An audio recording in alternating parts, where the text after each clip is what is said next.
அன்பு நெஞ்சங்களுக்கு சஞ்சு மாஸ் vlog-ஓட அன்பான வணக்கம். என்னடா இன்றைக்கி சனிக்கிழமை இன்றைக்கும் லஞ்ச் பாக்ஸ் போடுறேன்னு நினைக்க வேண்டாம். பாப்பாவுக்கு பார்த்திங்கன்னா காலேஜ் இன்றைக்கும் இருக்குது. அதனால தான் பார்த்திங்கன்னா அவளுக்கு லஞ்ச் பேக் பண்ணேன். சரி நேற்றே சொன்னேன் கொஞ்சம் எல்லாம் ஹெல்த்தியான ஃபுட்ஸ் எல்லாம் இது பண்ணலாம் அப்படின்னு சொல்லிட்டு, அதனால் சரி இந்த வீடியோவையும் காமிக்கலாம் அப்படிங்கிறதுக்காகத்தான் எடுத்திருந்தேன். பார்த்திங்கன்னா கேரட்டு, பீன்ஸு, அப்புறம் அதே போல் இஞ்சி, பச்சை மிளகா, பல்லாரி வெங்காயம் இதெல்லாம் நல்லா கட் பண்ணி வச்சுட்டு அடுப்பில் கொஞ்சமாக ஆயில் விட்டு, அதாவது கிச்சடி செய்கிறேன். இந்த கிச்சடியை நான் சாப்பிட போகிறதில்ல.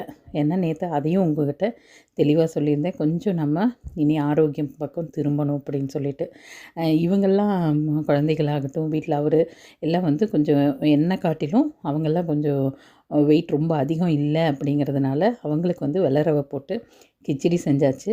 எனக்கு பார்த்திங்கன்னா சிறுதானியம் வச்சு ஒரு ஐட்டம் செஞ்சுருக்கேன். எனக்கு வந்து அது என்னன்னு சொல்லணும்னு துடிக்குது. அதே சமயம் அதை இப்போவே சொல்ல வேண்டாமே, கொஞ்சம் நம்ம அதை சாப்பிட்டு நம்மளுக்கு எப்படி என்ன பண்ணுதுங்கிறத பார்த்துட்டு அப்புறம் கொஞ்சம் கொஞ்சமாக உங்களுக்கு ஷேர் பண்ணலான்னு இருக்கேன். காலையில் பார்த்திங்கன்னா நிறைய வெஜிடபிள்ஸ் எல்லாம் போட்டு அருமையான ஒரு கிச்சடியும், அதுக்கு பாப்பாவுக்கு தொட்டுக்கிறதுக்குன்னு தேங்காய் சட்னி அரைச்சா மதியம் தாங்காது அப்படிங்கிறதுனால அவளுக்கு வந்து நைட்டே நேற்று வந்து பாசிப்பயிர் ஊற போட்டிருந்தேன் முளைக்கட்டலான்னு சொல்லி, நைட்டு மறந்துட்டு தூங்கியாச்சு. அதை வடித்து வச்சுருந்தா காலையில் நல்லா முளைச்சிருந்துருக்கும்.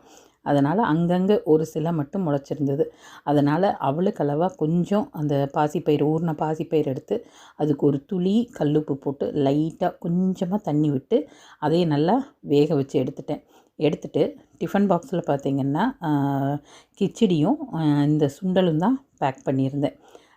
அதே போல் கொஞ்சம் இந்த சளியெல்லாம் இருக்கிறதுனால பெருசாக ஜூஸும் நம்ம ஒன்றும் இது பண்ண முடிய மாட்டேங்குது. சரி நெல்லிக்காய் ஜூஸ் அது மாதிரி கொடுத்து விடலான்னா அவளும் குடிக்கிறதுக்கு வந்து அது பெருசாக ரொம்ப நல்லா இருக்காதுமா, மதியம் வந்து சளியாகவும் இருக்கிறதுனால வேண்டாம், கிளைமேட் திடீர்னு மழை பெய்யுது, மழை காற்றெல்லாம் அடிக்கிறதுனால வேண்டாம் அப்படிங்கிற மாதிரி சொன்னால் சரின்னு ஒரே மனசாக கிச்சடியும் கூட பாசிப்பயிர் சுண்டல் மட்டுமே போதும் அப்படின்னு சொல்லி கிளம்பிட்டான். அதே போல் இன்றைக்கி பார்த்திங்கன்னா நம்ம கமெண்ட் செக்ஷனில் இன்னுமே அந்த வைரலான ஒரு சில டான்ஸ் வீடியோக்களுக்கெல்லாம் கீழே டான்ஸ், அதாவது எலிஃபண்ட் டான்ஸு, குண்டு ஆடுது, அது மாதிரி வந்து நெகட்டிவ் கமெண்ட்ஸ் வந்துக்கிட்டே இருக்குது. எனக்கு அதுக்கு பெருசாக ரெஸ்பாண்ட் பண்ணக்கு ஐடியாவும் இல்லை. சரி அதை டெலீட் பண்ணலான்னா அதுக்கும் மனசு இல்லை. அவங்க எப்போ தான் அவங்க தப்பை உணர்வாங்கன்னு எனக்கு ஒன்றும் புரியல.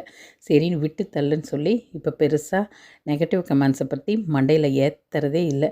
நம்ம இருக்கிற வரைக்கும் ஜாலியாக பாசிட்டிவாகவே இருப்போம்.